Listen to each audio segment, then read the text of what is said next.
আসসালামু আলাইকুম রহমতুল্লাহি ওবরকাতুহু। সম্মানিত দর্শক, একটা হাইপোথেটিক্যাল আলোচনা করি। ধরুন নির্বাচন হলো, চমৎকারভাবে নির্বাচন হলো এবং মানুষ দলমত নির্বিশেষে সবাই নির্বাচনের জন্য ভোট কেন্দ্রে হাজির হলো। এমনকি আওয়ামী লীগের যারা লোকজন আছেন তাদের মধ্যে একটা অনুশোচনা বোধ এলো যে আওয়ামী লীগের যে সকল নেতা আছেন তারা তো আসলে আমাদের উপর ছড়িয়ে ঘুরিয়েছেন, আমাদের মাথায় কাঁঠাল রেখে তারা ভেঙে ভেঙে খেয়েছেন এবং ১৫ বছর ধরে সাধারণ যারা নেতাকর্মী আছেন তাদেরকে ঠকিয়েছেন, দেশের টাকা লুট করেছেন। আর সাধারণ নেতাকর্মীদেরকে বিপদের মুখে ফেলে দিয়ে তারা London, America, Jeddah, Dubai, Russia, Malaysia, Singapore সব দেশে গিয়ে পায়ের উপর পা তুলে মৌজ মারছেন আর বিদেশে বসে বড় বড় কথা বলছেন।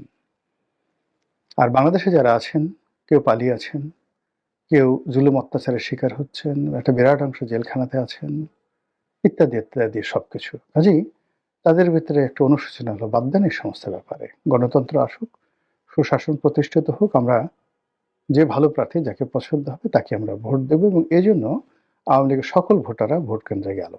এরকম একটা হাইপোথেটিক্যাল চিন্তা আমরা করি, অনেকটা ডক্টর মোহাম্মদ ইউনূসের মতো। তো এরকম যে একটা অবস্থা হয় তাহলে ১৩ কোটি ভোটার মানে ১৫-১৩ কোটি ভোটার, সেই ১৫-১৩ কোটি ভোটারের মধ্যে যদি 80% ভোট কেন্দ্রে উপস্থিত হয়, কত হয়? কত ভোটার হয়? প্রচুর ভোটার উপস্থিত হবেন।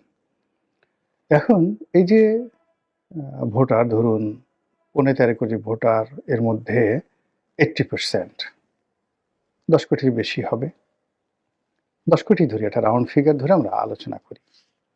তো এই ১০ কোটি ভোটারের মধ্যে 54% ভোটার কারা? মহিলারা। 54% ভোটার হলো মহিলারা। তো তারা কাকে ভোট দেবেন? তারা কি ভোট কেন্দ্রে আসবেন? তারা কি পুরুষদের মতো সচেতন? তারা কি পুরুষদের মতো দলবাজ? নাকি তাদের গতি প্রকৃতি এবং চিন্তা চেতনা ভিন্ন এবং ভোটের ময়দানে তারা কাকে কিভাবে ভোট দেন এই বিষয়ে কি আমাদের কোনো জরিপ আছে? এই বাঙালির যে মন, আমাদের দেশে যেমন গান আছে, উজান গাঙের নাইয়া, আমায় এত রাতে কেন ডাক দিলি প্রাণ কোকিলারে, বা শোনো তাজেল গো। মানে এই যে আবহমান বাংলার যে প্রকৃতি পরিবেশ এবং গান, নারীকে নিয়ে যে গল্প কবিতা উপন্যাস, এটার সঙ্গে রাজনীতির কি সম্পর্ক? রাজনীতির ময়দানে নারীরা কিভাবে সিদ্ধান্ত নেয় এটা নিয়ে কি আমাদের যারা রাজনীতিবিদ তারা কি গবেষণা করেছেন? করেননি। আমার নিজের একটা অভিজ্ঞতা বলি। আমি যখন ২০০৯ সনে মানে ৮ সনে ইলেকশনের জন্য গলাচিপাতে গেলাম, তো সেই সময়টিতে যেটি হলো, বয়সে তরুণ ছিলাম, তারুণ্য ছিল, প্রচণ্ড গতি ছিল। ওই সময়টাতে আমার যারা প্রতিদ্বন্দ্বী ছিলেন যথেষ্ট শক্তিশালী ছিলেন। বিএনপির প্রতিদ্বন্দ্বী অত্যন্ত শক্তিশালী ছিলেন। আর আওয়ামী লীগে আমার যারা বিরোধিতাকারী ছিলেন তারা বাংলাদেশের প্রেক্ষাপটে সবচেয়ে মেধাবী রাজনীতিবিদদের মধ্যে অন্যতম। তো সকল মেধা এবং যোগ্যতা মানে এটা মানে আমার যে গতি ছিল, তারুণ্য ছিল, সেই তারুণ্যের কাছে পরাজিত হয়েছিল। তখন হঠাৎ করে একদিন এক ভদ্রলোক বিএনপি করেন, একটা কলেজের প্রিন্সিপাল।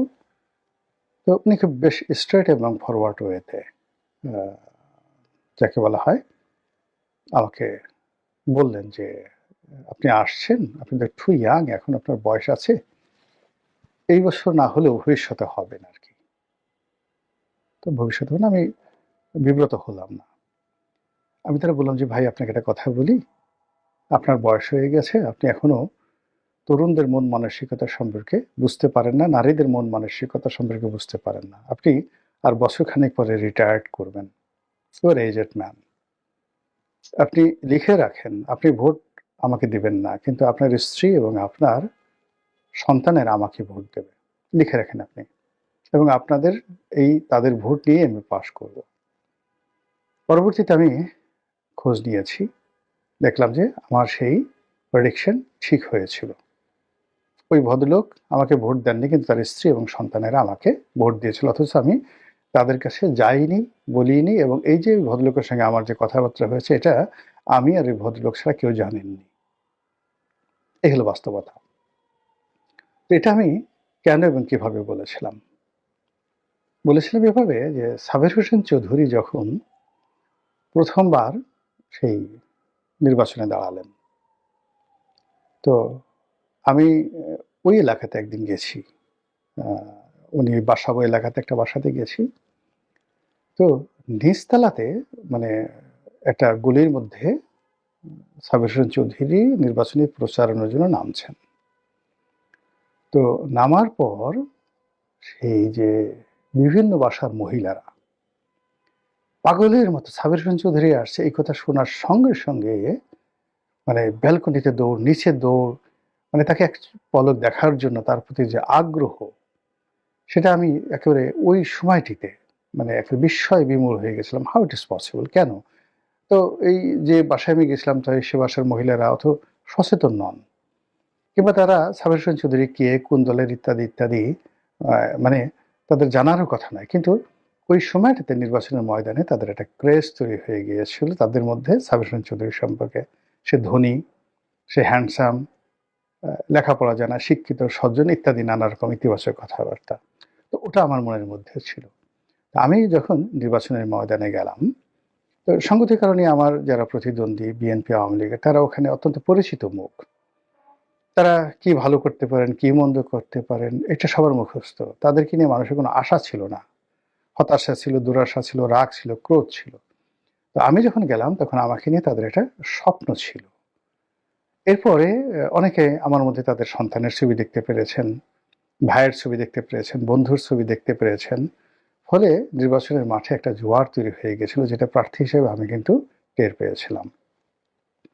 এই গেল এক। ২ নম্বর হলো যে নারীরা ভীষণ রকম কৌতূহলী, এবং কৌতূহলী মানে অচেনা জায়গার ব্যাপারে তারা খুব দুর্বল থাকে। ২ নম্বর হলো যে তারা সাবমিশনটা খুব পছন্দ করে, বিনয়টা খুব পছন্দ করে, ভদ্রতাটা খুব পছন্দ করে, এবং মানসিকভাবে ধর্মপরায়ণা হয়ে থাকে।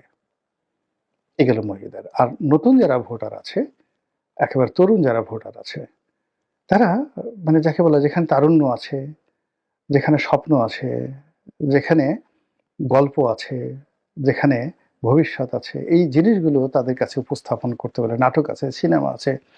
এই জিনিসগুলো যদি বর্ণনা করা যায় সুন্দর মতো, তাহলে তরুণরা আকৃষ্ট হয়ে যায়। আমি ছোটকালে আমরা যখন সেই আমাদের তো পুরো পরিবারই আওয়ামী লীগ করতেন। তো আমাদের গ্রামে সেই 4-5 যারা পড়তো, আপনি চিন্তা করেন সেই বঙ্গবন্ধুর জামানাতে, আমার এখনো মনে আছে। তো বঙ্গবন্ধুর জামানাতে যখন জামায়াত ইসলামী নিষিদ্ধ, তখনও তাদের কার্যক্রম কোন পর্যায়ে ছিল যে একটি প্রাইমারি স্কুলে ক্লাস 4 এ পড়ে যে ছেলে, হাই স্কুলে ক্লাস 6 এ পড়ে যে ছেলে, তাদেরকে শিবিরে উদ্বুদ্ধ করার জন্য দলে দলে জামাতের লোক বিভিন্ন স্কুলে, প্রাইমারি স্কুল এবং মাধ্যমিক স্কুলে ঘুরে বেড়াতো। আমার নিজের চোখে দেখা। আমার এক চাচাতো ভাই আমার কাছে আসছে, আমার ১ বছরের ছোট, মাত্র ১ বছরের ছোট। ও সেদিন আমাকে স্মরণ করায় দিল যে, "ভাইয়া ওইদিন ওই বয়সে আপনি আমাকে গালি দিয়েছিলেন।" আমি যখন 5 এ পড়ি, ও তখন 4 এ পড়ে। তো ও আমার কাছে আসছে যে এরকম শিবিরের একটা দাওয়াত আছে, ভাইয়া আপনি যাবেন কিনা? এখনকার 4 এর ছেলেরা এটা কল্পনাই করতে পারা যায়। কিন্তু আমাদের গ্রাম বাংলায় ক্লাস 4-5 ছেলেরা, আমরা ওই সময়টাতে বেশ ম্যাচিউর ছিলাম। তখন আমি তাকে একটা বকা দিয়েছিলাম যে, "শফি", ওর ডাকনাম শফি। "শফি, তোমার এত বড় সাহস!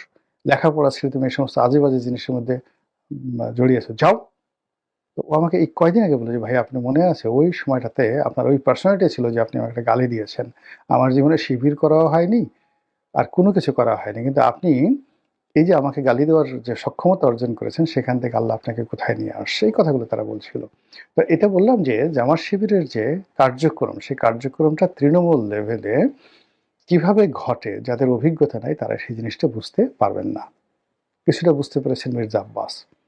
মির্জা আব্বাস বুঝতে পারার কারণেই তিনি রীতিমতো বিক্ষুব্ধ হয়েছেন, সংক্ষুব্ধ হয়েছেন, এবং মুখে যা আসে তাই কিন্তু তিনি বলে ফেলছেন জামাত সম্পর্কে। জামাতের মহিলারা যে এই মুহূর্তে প্রচার চালাচ্ছে, প্রোপাগান্ডা চালাচ্ছে। আমার নির্বাচনী এলাকায় গলাচিপার ঘটনা শোনান।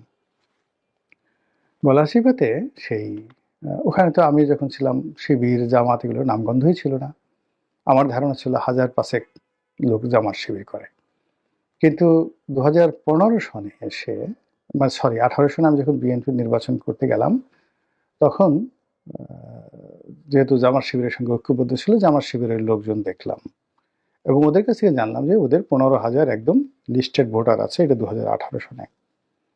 তো ২০১৮ সনে যদি ২০০৯ সনে ছিল ৫,০০০ ভোট, আর ২০১৮ সনে যদি ১৫,০০০ ভোট হয়ে থাকে, তাহলে এই সময়টাতে তাদের ভোট না হলে ৩০,০০০ হয়ে গেছে কম করে। এবং তারা এই ৩০,০০০ ভোট হলো তারা যেখানে বলবে সেখানে দিন দুপুরে সবার সময় তারা সিল মারবে।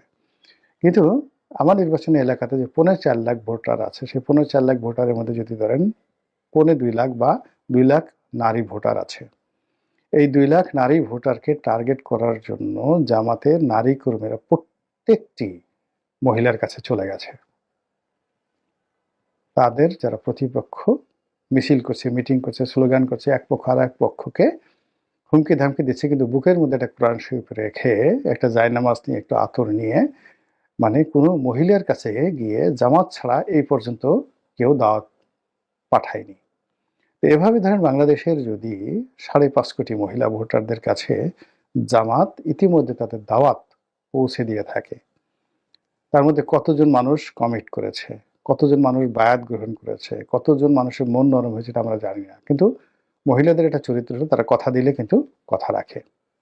মহিলারা ইন জেনারেল কথা দিলে কথা রাখে। তো সেক্ষেত্রে কত মানুষ জামাতকে ভোট দেওয়ার ব্যাপারে কথা দিয়েছে। ফলে ভোটের দিন যে ভোটারের উপস্থিতি, এবং সেখানে যদি মহিলা ভোটার উপস্থিতি খুব বেশি হয়, বিএনপির বাস, কোনো সন্দেহ নাই। এবং জামাতের যে কি হবে এটা বলা যায় না। খুব অল্প সংখ্যক 5% বা 6% ভোটার নিয়ে, সীমিত সংখ্যক কর্মী নিয়ে তারা এই যে মহিলাদের দিয়ে এই ভোট বিপ্লব যদি ঘটিয়ে ফেলে, আমি তো আশ্চর্য হব না। সেকেন্ডে যে বললাম যে যারা নতুন ভোটার হয়েছে 18 থেকে 30 বছরের মধ্যে, তাদেরকে টার্গেট করে কিন্তু জামাত এবং শিবিরে যারা লোকজন আছে তারা কিন্তু কাজ করে যাচ্ছে, অনবরত কাজ করেছে দিন এবং রাতে। মিছিল নাই, মিটিং নাই, মারামারি নাই, কাটাকাটি নাই, দিন রাত 24 ঘন্টার মধ্যে 22-23 ঘন্টায় হয়তো তারা কাজ করে যাচ্ছে নিজের পকেটে পয়সা খরচ করে। বিএনপি অন্যান্য যারা লোকজন আছে টেরই পাচ্ছে না যে কি হচ্ছে। এজেন্ট নাই, মিছিল নাই, মিটিং নাই, লোক নাই, দৃশ্যমান নাই, কিন্তু এই দুটো গ্রুপকে অর্থাৎ নতুন ভোটার এবং মহিলাদেরকে টার্গেট করে জামাত যে চেষ্টা চালিয়ে যাচ্ছে, এবং তা যদি হাইপোথেটিক্যালি নির্বাচনের ময়দানে ভোটারের উপস্থিতি ঘটায়, সুন্দর একটি নির্বাচন হয়, নিরপেক্ষ নির্বাচন হয়, কোনো রকম গন্ডগোল না হয়, আর যদি